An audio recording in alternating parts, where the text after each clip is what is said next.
Le but aujourd'hui, c'est de parler de l'approche globale. L'approche globale, c'est une approche que j'ai développée depuis le début de ma pratique. Ça fait 15 ans que je fais ça maintenant.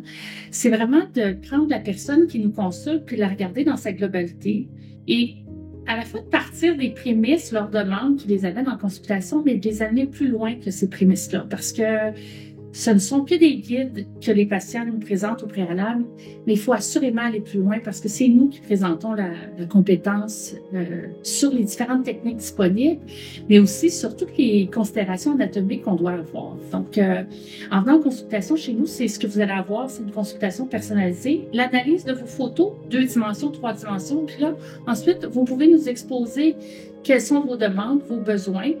Et là, à ce moment-là, je vais pouvoir vous présenter les points qui sont absolument essentiels auxquels il va falloir s'adresser. Une approche globale, ça permet de mettre les bases sur un plan de traitement qui va s'allonger sur plusieurs années. Ça nous permet vraiment de construire notre maison, nos prémices de façon à ce qu'on puisse s'établir à plus long terme sur nos résultats. Donc, il y a toujours un mix de résultats permanents et non permanents. On utilise l'ensemble des outils disponibles pour obtenir des résultats qui sont intéressants à long terme chez nos patients. Donc, je vais vous dire que cette approche globale-là, ce sera probablement mon mot final, c'est que cette approche-là globale devient de plus en plus importante plus le patient vieillit.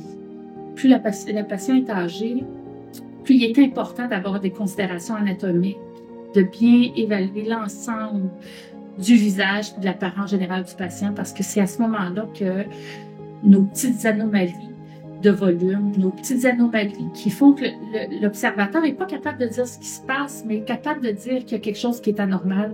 Mais si on ne veut pas que ça survienne, il faut vraiment avoir un œil expérimenté qui va nous permettre de garder une harmonie générale dans tout ça. Donc, c'est ce qu'on offre chez nous à la Clinique de la Femme, une approche globale.